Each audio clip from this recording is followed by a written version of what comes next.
Hello everyone, this is Navda Sachdeva and I have achieved AIR 377 in GATE Electrical Engineering this year. And today I would like to share with you few of my tips and strategies that have really helped me a lot during my GATE preparation. So let's start it. So पहले के 6 से 7 month का time वो होता है जब हमारा main काम होता है अपने टॉपिक्स को कवर करना, नए कंसेप्ट्स को क्लियर करना, स्टैंडर्ड बुक्स को रेफर करना या video lectures whatever you like to do. आपका काम होता है अपने सिलेबस पे मेन फोकस करना. तो आप सुबह के 3 से 4 घंटे का टाइम अपने सिलेबस कवर करने पे दे सकते हैं, जहां आप हर नई चीज़ पढ़ें और नए नए कंसेप्ट को क्लियर करें.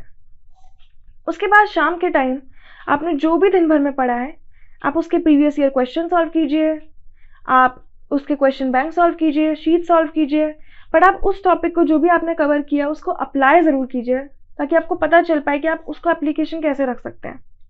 एंड लास्टली आपने जो भी कुछ दिन में पढ़ा है उसको समराइज कीजिए, रिकॉल कीजिए और उसके important formula what ever concept you have studied just right it in a brief way in your short notes. So basically आपका इन 6 से 7 महीने के टाइम काम होता है क्वेश्चंस करना, नए नए टॉपिक्स पढ़ना, सिलेबस ख़त्म करना एंड लास्टली आपका मेन काम होता है शॉर्ट नोट्स प्रिपेयर करना, आप जो भी कुछ पढ़ा हो उसका. ये जो शॉर्ट नोट्स की मैं बात कर रही हूँ ये वो होते हैं जो आपको लास्ट के 2 मंथ्स में लाइक दिसंबर एंड जनवरी में बहुत हेल्प करते हैं. उस टाइम आपके पास इतना टाइम नहीं होता कि आप फुल नोट्स रेफर कर पाएँ. उस टाइम पे आपके शॉर्ट नोट्स बहुत ज़्यादा हेल्पफुल प्रूव होते हैं. अब होता क्या है कि कई बार हम बोर हो जाते हैं, हम रोज़ एक ही चीज़ पढ़ पढ़ के थक जाते हैं. तो 2 चीज़ों को आपको ध्यान में रखना है. पहली चीज़ तो आप हर वीक का नया टाइम टेबल सेट कर सकते हैं, या अगर मैं अपनी बात करूँ तो मैं हर दिन एक नया स्केड्यूल बनाती थी. I use to have this diary. इस डायरी में मैं अक्सर अपना लिखा करती थी कि मैं दिन भर में क्या क्या करूँगी टू डू एक्टिविटीज़, और मैं उसको फॉलो किया करती थी. मैं वो हर चीज़ कवर करती थी जो इम्पोर्टेंट होती थी, लेकिन उसको डिफरेंट वे में करती थी. कभी कोई चीज़ सुबह, कभी कोई चीज़ शाम को. Like in morning sometimes I use to study, sometimes I use to solve questions and sometimes use to prepare short notes for whatever I have studied last day. इस वे में मैं कभी बोर नहीं होती थी. हर दिन एक नए टाइम टेबल के साथ मैं बहुत एक्साइटेड होती थी अपना दिन देखने के लिए. दूसरी चीज़ होती है कि आप 2 सब्जेक्ट अगर पैरेलली कवर कर रहे हैं तो वो आपको बहुत ज़्यादा हेल्प करेगा, क्योंकि कई बार होता है हम एक सब्जेक्ट पढ़ रहे होते हैं, हम बोर हो जाते हैं, तो 2 सब्जेक्ट साथ में कवर होते हैं तो आपको दोनों की अलग अलग चीज़ें पढ़ने को मिलती हैं, हम बोर नहीं होते. और दूसरी चीज़ें पैरेलली कवर करने में काफ़ी सही रहता है क्योंकि एक साथ आप कई बार 2 सब्जेक्ट भी ख़त्म कर पाते हैं. तो आपका मेन काम होगा नोट्स बनाना. आपका दूसरा काम होगा उन सब चीज़ों को जो आपने पढ़ा है उस पर PYQs लगाना, क्वेश्चन सॉल्व करना and lastly preparing short notes by just summarising those concepts and using all those formulas. उन सारे फॉर्मूलों को आपको अपने शॉर्ट नोट्स में इंक्लूड करना है. अब बात आती है कि हम नेक्स्ट के 3 मंथ्स में क्या करेंगे. तो अब आपने क्या किया, आपने नया नया स्केड्यूल बनाना स्टार्ट किया, हर दिन आपने हर चीज़ नई बनाई, उसको फॉलो किया, लेकिन अब आपका सिलेबस 80 to 90% तक कंप्लीट हो चुका है. तो ये 6 to 7 मंथ्स के बाद जब हमारा सिलेबस ऑलमोस्ट कंप्लीट हो जाता है तो हमारा अब मेन फोकस होता है सिर्फ रिवीजन पे. तो ये चीज़ बहुत ही ज़्यादा ज़रूरी होती है ध्यान में रखना कि रिवीजन जब हम करते हैं तो हमें पता चलता है कि हम कई सारी चीज़ें थी जो पहले से भूल चुके होते हैं.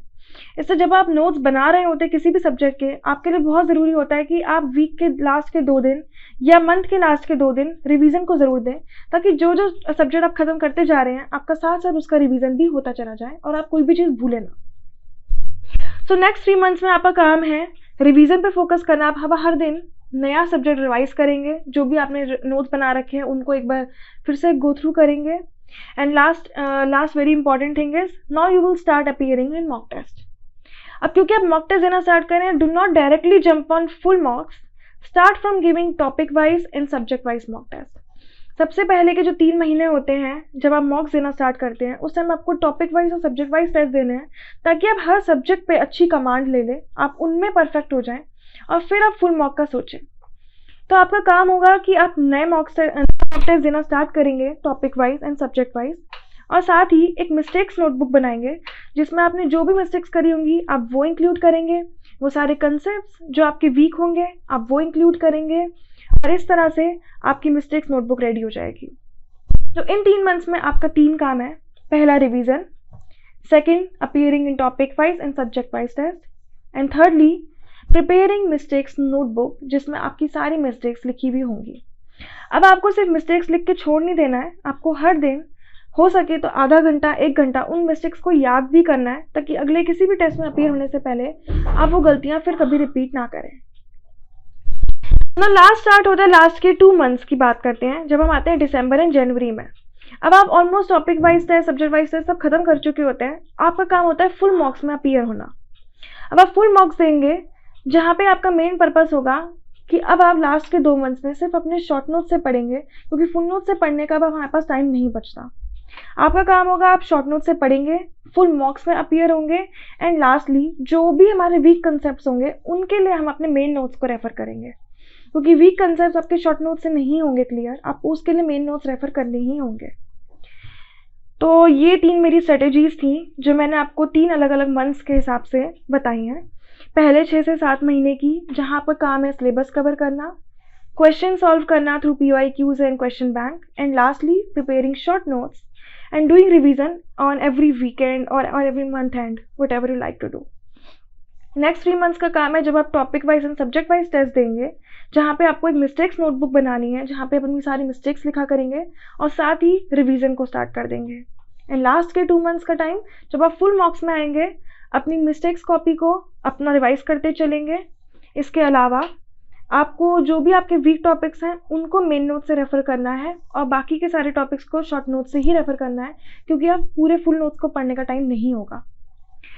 फाइनली मैं एक चीज़ कहना चाहूँगी हर गेट एस्पिरेंट को कि हम लोगों के साथ होता है कि हम कई बार डीमोटिवेट हो जाते हैं, हमारे मार्क्स काफ़ी कम आने लगते हैं, मन नहीं करता दोबारा मार्क्स देने का।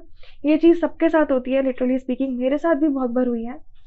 तो बस इतना कहूँगी कि प्लीज़ इन मार्क्स से कभी डीमोटिवेट मत होइए, हमेशा बस अपनी गलतियों को देखिए, उनको लिखिए, उन पर वर्क करते रहिए। धीरे धीरे आपका स्कोर जो है वो बढ़ना शुरू हो जाएगा और आप खुद देखेंगे कि आपके मार्क्स बहुत अच्छे आने लगेंगे। And lastly try to avoid silly errors, क्योंकि ये कुछ ऐसी मिस्टेक्स होती हैं जो हम कितनी भी कोशिश करें, हम चाह के भी रोक नहीं पाते, हम अवॉइड नहीं कर पाते।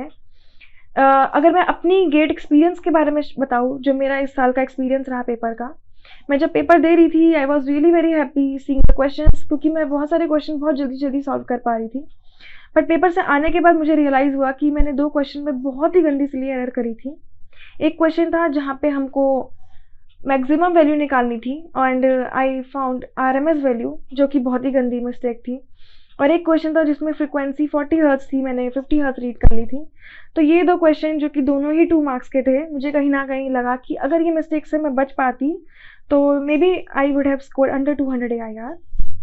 सो मैं सबको यही कहूँगी कि जो भी हो जाए सिली मिस्टेक्स को बहुत सीरियसली लें, पूरी कोशिश करें अवॉइड करने की, ध्यान से क्वेश्चन पढ़िए, हर चीज़ को देखिए, और this is the main thing that I would like to share with all of you. So yeah, thank you so much.